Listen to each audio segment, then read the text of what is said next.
Okay, so in Act 2, we leave the old world and we enter the new world. So in this new Indiana Jones movie, in Act 2, we're no longer in the United States. He is in Africa now. Act 1, Noah in the Notebook is working in a lumber yard, and that's his world. Yeah, he and Finn, they go to the fair. That's really cool. They go swimming in the creeks. But in Act 2, he goes and has dinner at her house. And it's this country club, rich people society. So we've entered a different world. We haven't abandoned the first world, but we've left it and we're in this new world now. And now his parents start drilling Noah. And who's the opponent? The mother. Well, the mother, it's going to be summer love. She's going to get her heart broken, or she's going to get pregnant. We don't want to ruin her chances of getting into Sarah Lawrence.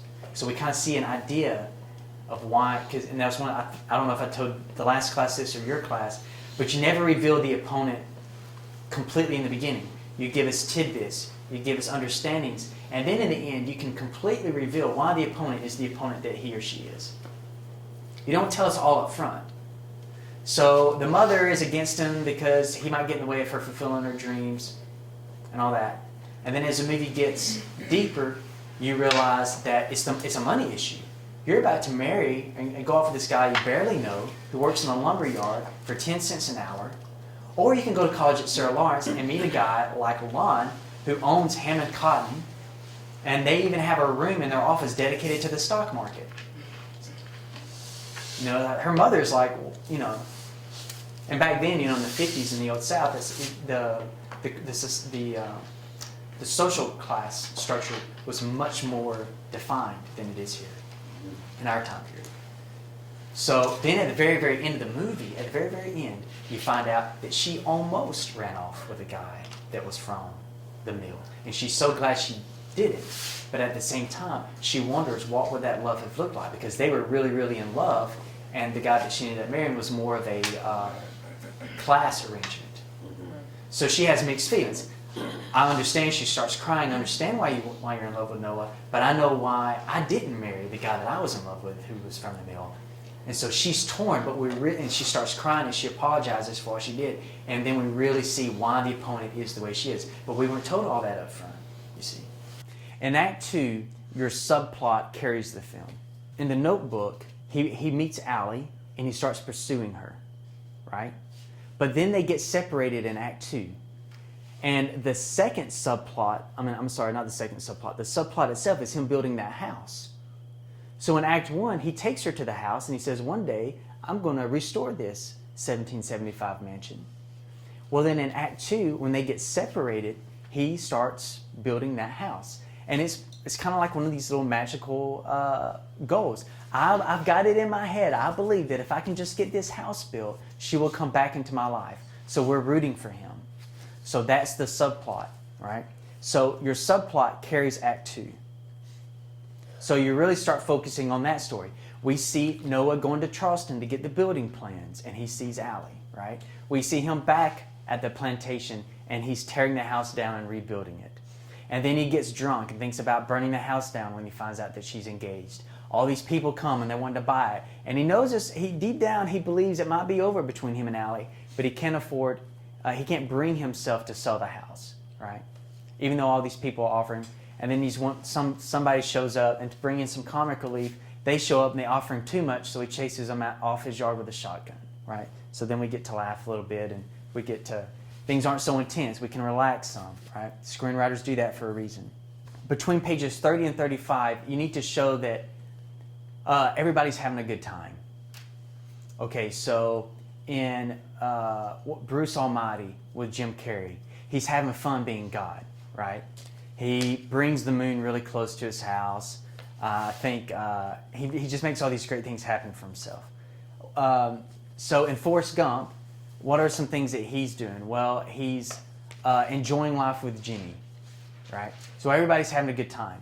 Well, you have them have a good time until the storm comes, because the storm is about to come and really propel us deeper into the film, deeper into the story. So in Star Wars, they've won the latest battle, and they've relaxed and they're having a good time. And they're throwing a party and they're getting ready for the next one. Han Solo brags, you know, he really put it to him. In the love stories, the guy and the girl, they're on their little montages, you know, walking through the coffee shops, holding hands, eating dinner, swimming in the creeks, playing on four-wheelers, you know, whatever it is that they're doing, right? That's your honeymoon stage. But then the midpoint of your film, around page 55, the midpoint of your film, they're either on cloud 9 or they're in the dumps. But something has happened to propel the story forward. In the midpoint of the film of The Notebook, she leaves without being able to say a proper goodbye. So we're at a low. So now the story has changed. The hero got everything that they thought that they wanted, and then it wasn't anything like they thought it would be. Right? And that can be a high or a low. It just depends on what kind of film you're writing.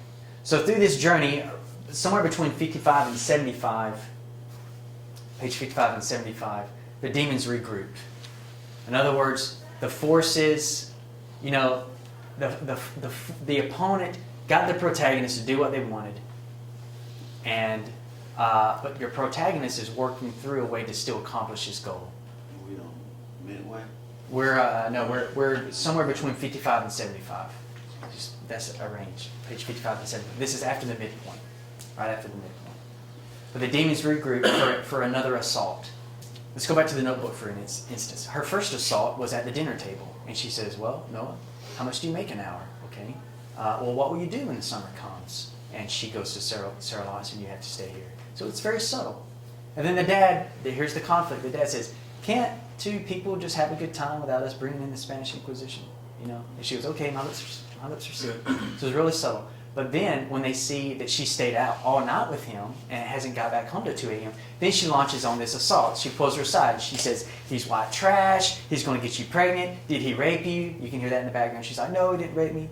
And then she says, "You know, you're not to see him again. This is final." And then she has the entire family pack up and leave. That was a major assault, right? And then another subtle assault later is when Noah's writing her letters, mom is intercepting the letters and not giving them to her daughter.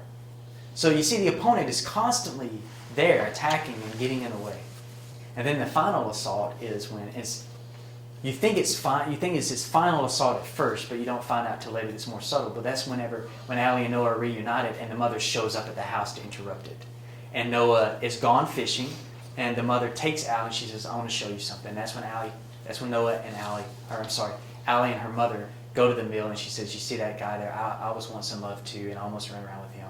And so the mother is pulling her away from Noah, and she's letting her know, like, you can either go this route or you can go a route of comfortability and stability. So it was his final assault, but it wasn't as huge.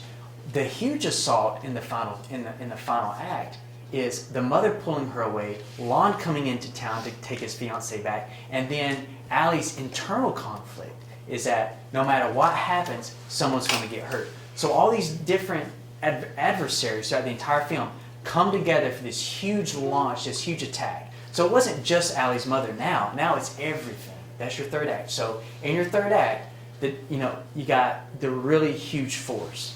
Around page 75 is when you're at your darkest moment. All is lost. Noah has the building plans from Charleston, but he peeks into a window and sees that Allie is frolicking with Lon, and she's engaged. All hope is lost. And then the narrator says, he got in it, but Noah's not going to give up. He's the hero, he can't give up. So the narrator says something snapped in him, and he got it in his head that if he just builds that house, she'll find a way to come back to him. All is lost. The mentor dies. What happens in Star Wars? Obi-Wan Kenobi offers himself as a sacrifice, and Darth Vader chops his head off. All is lost. Obi-Wan Kenobi was the one leading this whole thing, and now he's dead. What are we going to do? All hope is lost. Luke Skywalker, he can't do this. He's not trained for this. But Obi-Wan Kenobi knows that he can do it, and the only way he can do it is to get out of the way. So Gandalf is gone, and Frodo's on his own. And the hero, he can't go anywhere for help. So now your hero, deep down inside, has to muster up the courage to take what he or she has learned and apply it. So the movie Divergent, and I think there's an instance where her mentor in that film, the mentor that's teaching her the military tactics, he doesn't die, But I think he gets knocked out or he gets sick and he can't be there for her. He gets brainwashed. Okay, so it's not a physical death, but he's removed from the picture. Now she must take it upon herself to rise. From page 75 to 85, you live in the dark night of the soul. So all hope is lost, but we have to spend some time there. We have to mourn. We have to feel the desperation until someone, usually the hero, will come up with a great idea. They've tried these different things, nothing's working, and you think that they're going to fail. They don't have it in them to complete the mission. And so they don't die, but they have this tomb experience, right? Where it's almost like they're crucified and now they're in the tomb.